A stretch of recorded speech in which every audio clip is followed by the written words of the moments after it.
За сайн байцгаана уу? Манай Dark Bay channel-ийн энэ 7 хоногийн дугаар эхлэхэд бэлэн болцсон байна. За тэгээд хэрвээ шинээр сонсож байгаа хүмүүс байх юм бол манай Dark Bay-гээд 7 хоног болгоны 4 өдөр болгон гаргахыг хичээдэг. Үнэн бодит болсон явдлын талаар ярьдаг нэг юм channel байгаамаа. Уг нь тэгээ битээр хоёулаа урд нь ярьдаг байсан. Тэгсэн чинь манай дүлгөөнөө маань айгу завгүй байгаа болохоор түр завсарлцсан байгаа.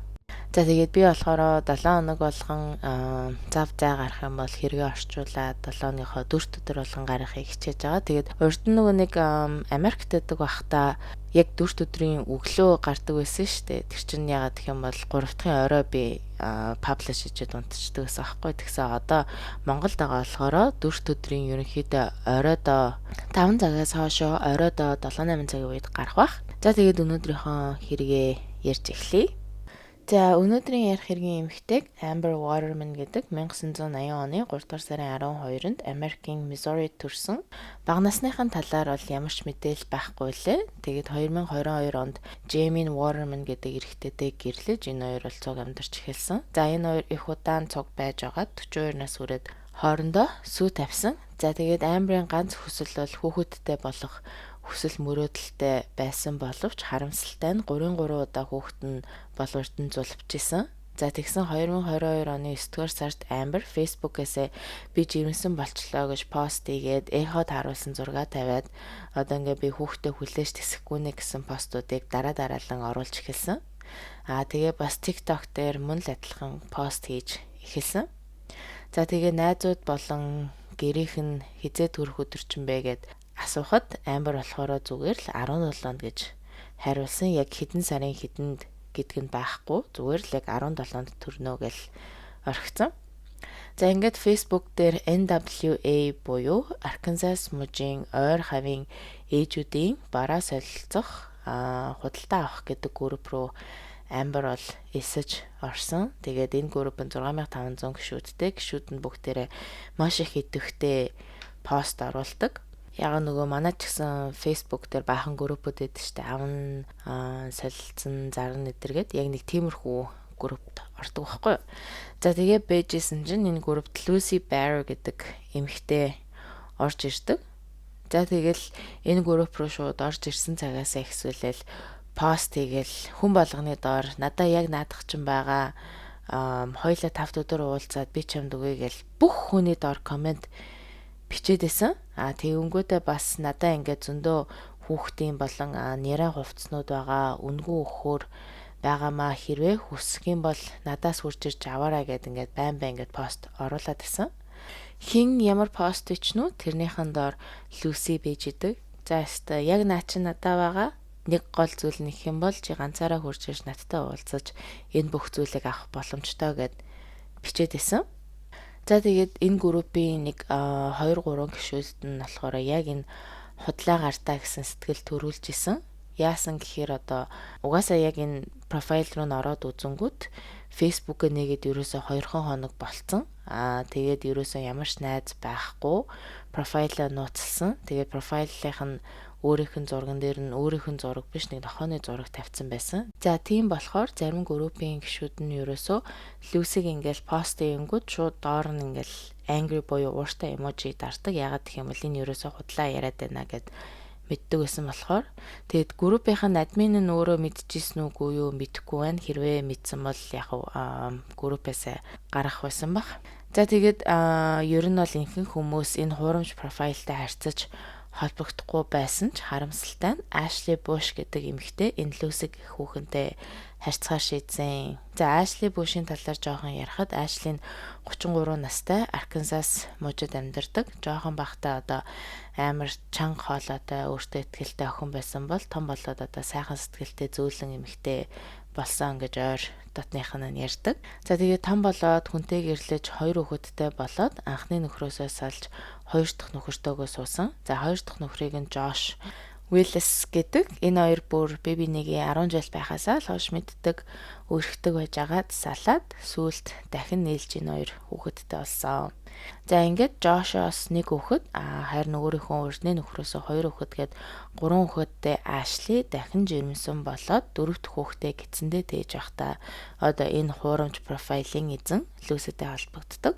За ингээд 31-7 хоногтой байсан Ashley аль хэдийнэ хүүхдийнхаа хүүсийг мэдээд охинтой болно гэж мэдээд Valkyrie гэдэг нэр өгсөн байсан. За тэгээд Josh энэ үед бол биеийг маш их модож 3-3 хаалгаанд орсноосоо болоод ажил хийж чадахгүй болоод Ashley гэрийн ганц цалинтай хүн болсон. За тэгээд дээрээс нь 31-7 хоногтой жирэмсэн байсан болохоор маш их ядарна.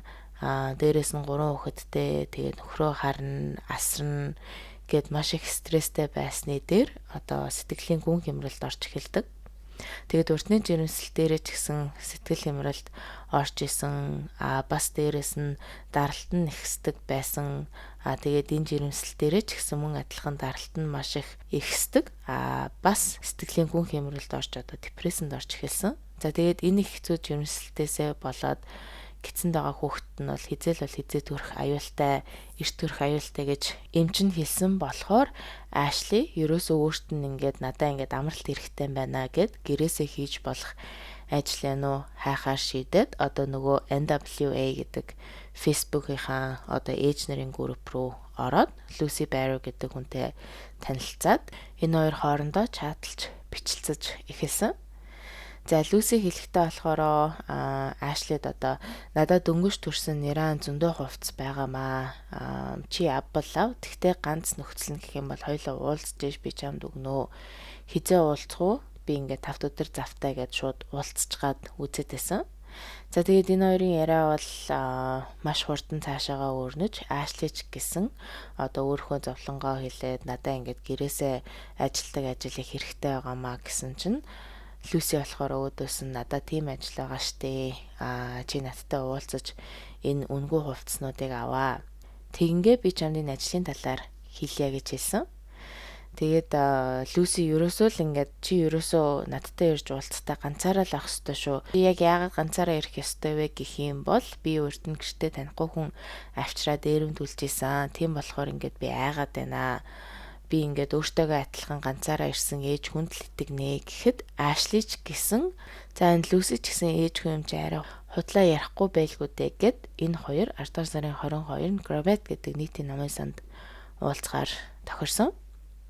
За тэгээд тэр өдөр Josh эхнэрээ ойрхон хүргэж өгчөөд би намын сантаа ойрхон байжээ гэд эхнэрээ буулгадаг. За тэгээд Lucy Barrow гэд профайл зураггүйсэн шүү дээ. Тэр хэн байсан бэ гэвэл ойлгомжтой та нар одоо угаасаа мэдж байгаах. Би яг дугаар эхлэхэд ярьж эхэлсэн эмэгтэй буюу Amber байж таарсан. За Amber-ийг эргээгээ жоохон ярихад Jamie гэдэг нөхөртэй гидсэндээсэн 3 хүүхэд нь гуруулаа зулвсан байж байгаад одоо гинэт жирэмсэн болсон гэдгээ хүмүүс Facebook дээр тавиад байсан эмэгтэй. За тэгээд нөхөртөө болон Facebook болон сошиалынхаа найзуудаа өөрийгөө жирэмсэн гэдгээ хэлээд байсан ч яг үнэн хэрэг жирэмсэн биш юм байж ч хүмүүсийг хуураад яваад байсан эмэгтэй байгаамаа. Өөрийнхөө нөхөртөө хүртэл өөрийгөө жирэмсэн гэд худлаа хэлсэн. За тэгээд энэ худлаа ярьсан нь бүр хэрээс хэтрээд яаж үнэнээ буцаж хэлэхээ мэдгүй гачин байдалд орсон болохоро ерөөсөө өөр нэг жирэмсэн хүн олж агаад хүүхдийг нь хулгайлах хэрэгтэй байна гэж бодоод төлөвлөгөө зохиосон байгаа байхгүй. За тийм болохоор л худлаа профайл нээгээд ямар л бол ямар ч хамаагүй жирэмсэн хүнтэй холбогдох гэдээсэн нь бол тэр. За тэгээд энэ хоёр уулзаад Lucy одоо Amber штэ. Одооноос ихсүүлээд Lucy-г би Amber гэдээ удаад явъя. За ингээд Amber Ashley-тай уулзаад хоорондоо танилцаад Ashley ч гэсэн энэ Amber-ыг айгүй хөөрхөн ааштай дажгүй эмэгтэй байна гэд нөгөө нэрэн хувцснуудаа авчаад дараа нь Amber хэлэхтэй болохоор би чамд ингээд Conduit гэдэг нэг компанид гэрээсээ яаж ажиллах аргыг зааж өгмөр байна. Хоёлаа хэдэн хоногийн дараа уулзъя. Гол нь чи ганцаараа дахин хурц ирээрэй гэж хэлсэн. За ингээд 10 дугаар сарын 31-нд энэ хоёр дахин уулзгаар болоод Josh Ashley-г нэг бензин колонны газар хүргэж өгчөөд би ингээд ойрхон буланд ороод байж яа хэрэгтэй бол над руу залгаарай гэж хэлээд жирэмсэн эхнэрээ машинаасаа гараад өөр машин суухыг нь харсан нь одоо харамсалтай нь эхнэрээ харсан хамгийн сүүлийн мөч нь байсан. За тэгээ би нэрээ ихнэр гээд яриад байгаа. Энэ хоёрыг гэрлэж амжаагүй сүү тавьсан байгаа. Тийм болохоор ихнэр гээд яриа явах зүгээр ах. За тэгээ Жош Ашлид дуусаад хэлээрэ гिचээд өөрөө ойр зүрийн дэлгүүр энэ төр орохоор одоо яваад өчтдөг.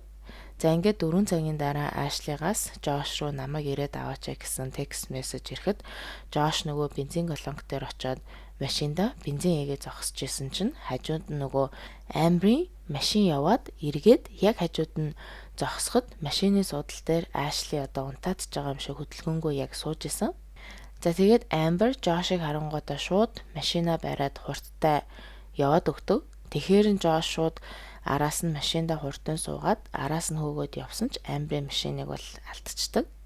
За тэгэнгүүт Жош дахин Ашлигийн утас руу хэд удаа залгаад мессежүүлдээгээд ээжих рүүгээ явцсан болов гэ тэрүүгээр шалгаад юусоо байхгүй алдтгүй.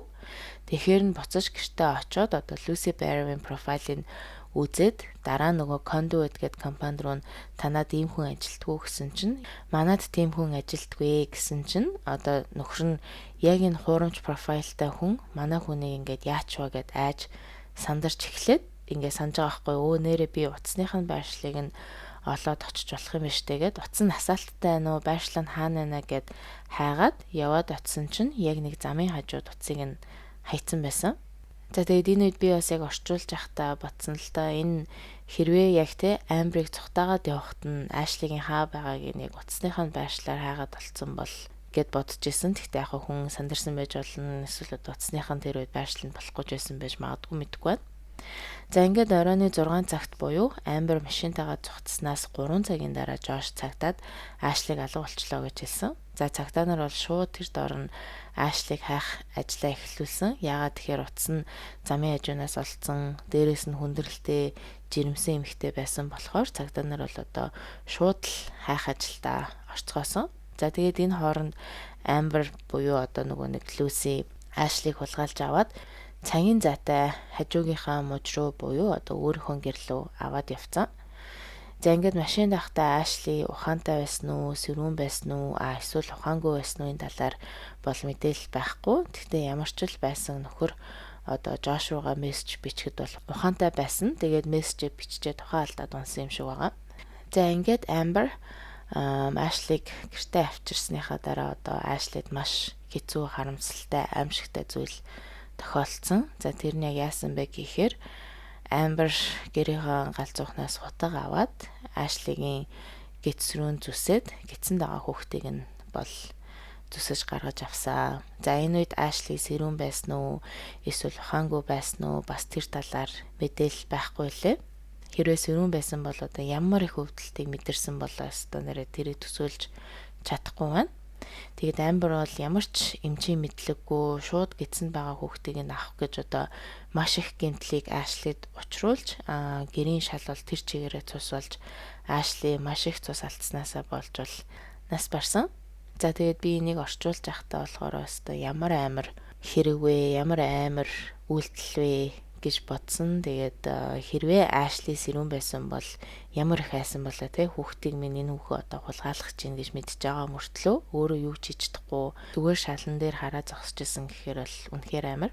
За Амбер бол ингээд Ашли руу гэртээ байхдаа дайрсан уу эсвэл гадаа ой модонд байхдаа дайрсан уу аль эсвэл бүр ингээд машинда байхдаа Ашли руу дайрсан уу энэ талаар вебсайтууд бүгдээрээ өөр талаар бичсэн байсан. Яг өрөөсөө яг тодорхойгүй. Тэгээд би яг уншиж агаад хамгийн үнэн буюу одоо гэртээ хийсэн байх магадлал ихтэйг нь сонгож одоо сая ярьлаа. За тэгээд Амбер Нирак гидснээс нь хутгалж хулгайлж авсан ч одоо Нирак гидснээсээ гарч ирээд ямар ч амьсгаагүй байсан. Тэгэхээр нь тэр Нирага өөрийнхөө юм шиг болох төлөвлөгөө гаргаад 911 рүү одоо түргэн рүү залгаад би сая машина бариад явжсэн чинь миний ус гинт гараад төрчлөө. Тэгээд миний хөвгөд юусаа амьсгалахгүй байна. Хурдан түргэнийхэн хурж ирж хүүхдийн минь авраач гэсэн дуудлага хийсэн. За тэгээд дараа нь Ашлигийн Нираг аваад машиндаа суугаад дөнгөж төрсөн болж жүжиглж эхэлсэн. За ингээд хэдэн минутын дараа түргэнийхэн ч гэсэн ирж хүүхдийг аврах гэж бүхнийг хийсэн ч харамсалтай нь бол одоо Нираг аврахад эндүү оройтсан байсан. За энэ үед бол Джейми буюу одоо Амбрийн нөхөрч гэсэн замын хажууд ирж дахин хүүхдээ алдчихлаа штэ гэд бодоод харамсаад бол бас сууж байгаа. Энэ үед Амбер нөхөртөө өөрийнх нь хүүхэд биш гэдгийг бас хэлээгүйсэн. За тэгээд дараа нь төрөгнийхэн Амбраас яг юу болсон бэ гэхэд Амбер одоос нь мэдгүй нэг л мэдгэд хүүхэд маань төрсөн амсгаагүй байсан гэж хэлсэн. За тэгээд Амбрийн өмнөөс нь одоо нөгөө төрөгнийхэн эмчнэр нь цус нүүж болсон ихсийг нь бас олсон. За энэ эмэгтэй бүр амар гоцтой. Эхлээд шал танихгүй эмэгтэйг алчаад дараа нь тэр хүүхдийг нь тулгаалаад дараа нь тэр гидснээс нь ихсийг нь аваад өмдөндөө хийж идэг бүр өстой. Бүр яатсан чөтгөр шиг эмэгтэй гэж ийм юм байдаг байна. За тэгээд энэ төргнийхэн болохоор угаасаа ихсэн байсан, хүүхэд нь байсан. Дээрээс нь Амбер яг төрсэн юм шиг маш үнэмшилтэй жүжиглсэн болохоор Амберыг эмнэлэгт нь хөргөж өгчөөд Нираг цогц хадгалдаг газар руу хөргөж өгөөд өөртөө цагтаа дуудлаггүй явцгаасан. Бүр ингээд мэрэгжлийн эмчнэрийг ингээд Амбер хурцж байгаа байхгүй. За энэний дараа Амбер болохоор одоо хүүхдээ алдсан ээжийн дүр тоглож гэрээхэндээ болон Джеймид оршуулга хизээ хийх вэ, ямар шиг оршуулга хийх вэ гэж хоорондоо ярилцаж эхэлсэн. За энэ үед Ашлиг бол цагтаа нар хайгаад ердөө 24 цаг болж исэн. Тэгээд алга болсон хүний постэр гаргаад энэ тэрүүгээр тавиад зурагт радиогоор яриад байсан чинь ихэнх хүмүүс бол Жошиг айгүй бол алдсан гэж хоорондоо ярьж исэн. Ихэнх тохиолдолд ер нь бол нөхөр нь юм уу, найз залууны юм уу, эхнэр нь одоо хамтрагч нь алсан байдаг болохоор тэгж ярьж исэн.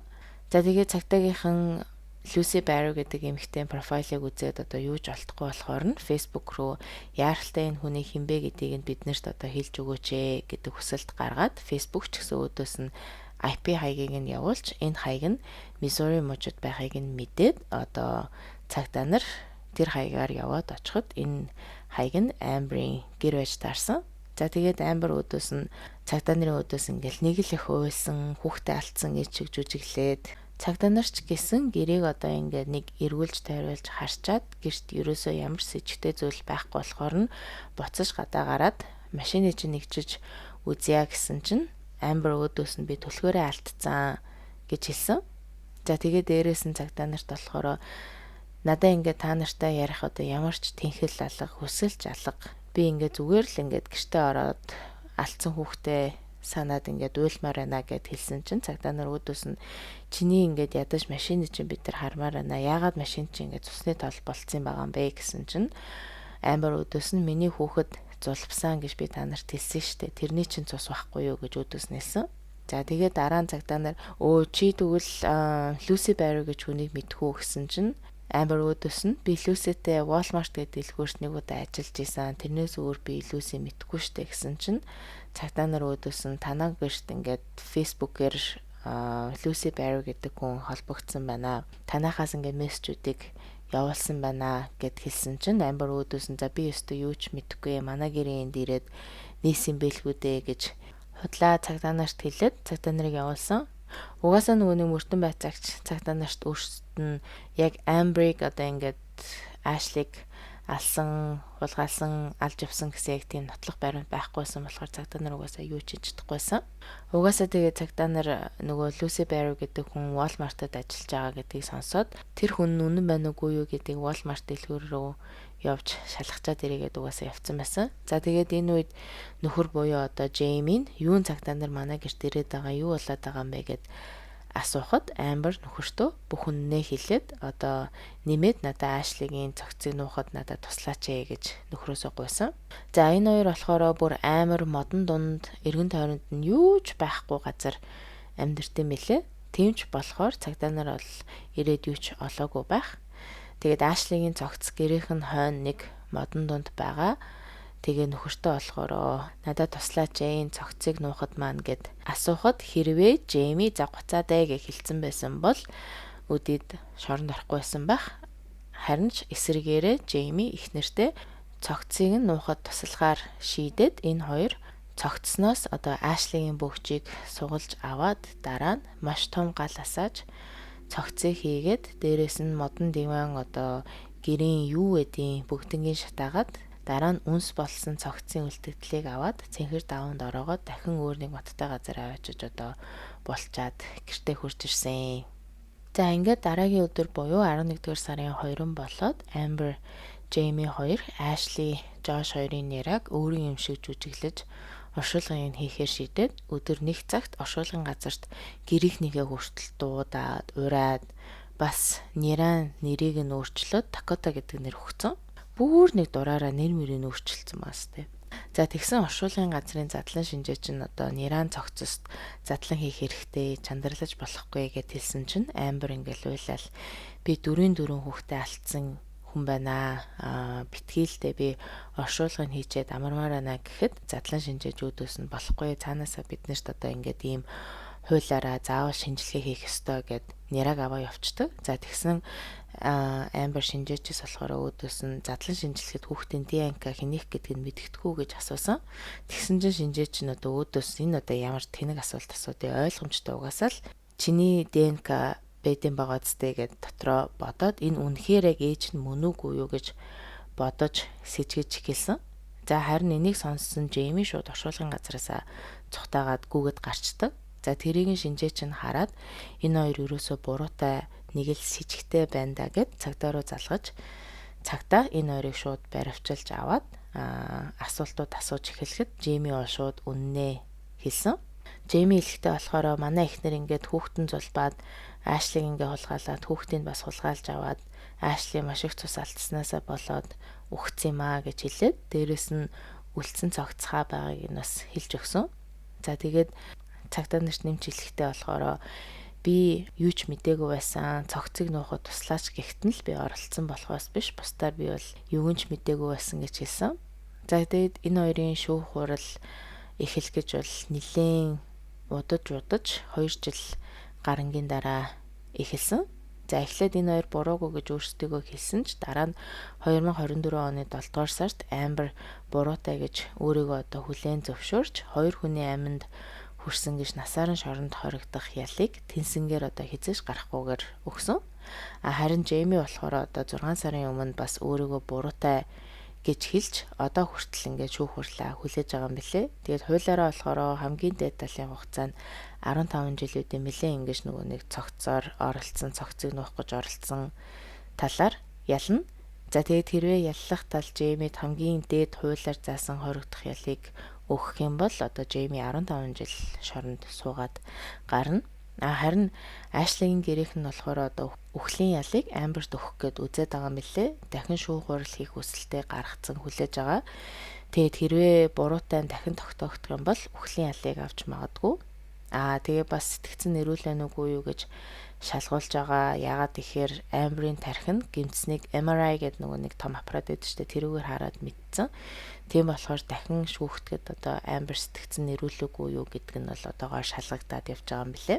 За тэгээд Ashley-ийн нөхөр бол мэдээж маш их сэтгэл санаагаар унаж одоо болтол эхнэр болон гидсэн байгаа хүүхдээ санаж ийн гэж ярилцлага өгсөн. Тэгээд бид нартай ингээд цуг сууж ах хэвээр байсан юм аа. Би бол хувьдаа Amber-ыг үхлийн ялыг аваасаа гэд хүсэж ийн гэж хэлсэн. За тэгээд миний энэ дугаар дээр олж мэдсэн мэдээлэл нэг иймэрхүү байна. Тэгэд миний хувьд гэх юм бол энэ хүүхэн яг толгойдоо яг юмтай байсан бах. Би бүр яаж ийм амар хүүхэн байдаг вэ гэд итгээг үнэхээр амар хэрэг байсан. Тэгээд өөр эмхтэй хүүхдээ гидснээс нь хутгалж хулгайлж авснаа дараа нь үнэмшилтэй харагдуулах гэж өөрийнхөө өмдөнд бөхцэн эмхтэй хүний ихсээс аваад хийгээд машин анил цус олгоод бүр яаж ийм амар хүн байдаг байна л гэж надад бодогдсон. Тэгээд хэрвээ үнэхэрийн тэгэж те хүүхэд төссөн бол асрамжийн газарт зөндөө өнч өрөөсөн хүүхдүүд байна. Бүр жоохон нэраа хүүхэд өргөж авах гэдээсэн бол бас адилхан асрамжийн газраар дөнгөж төрсэн нэраа хүүхдүүд байна. Яагаад тэндээс зүгээр өргөж авч болоогүй ста мэдгүй. Угаасаа энэ ихтер нөхөр хоёр хоёлаа яг ирүүл биш. Тим хоёр хүн шиг санагдсан. За тэгээд та нарт бас юу гэж бодогдیں۔ Комментээр хэлээрэй. Би бүх комментиг уншдээ шүү гэж дахин хэлье. Тэгээд дараа 7 хоногийнхоо дугаараар төрөлцтлээ. Баяр таа.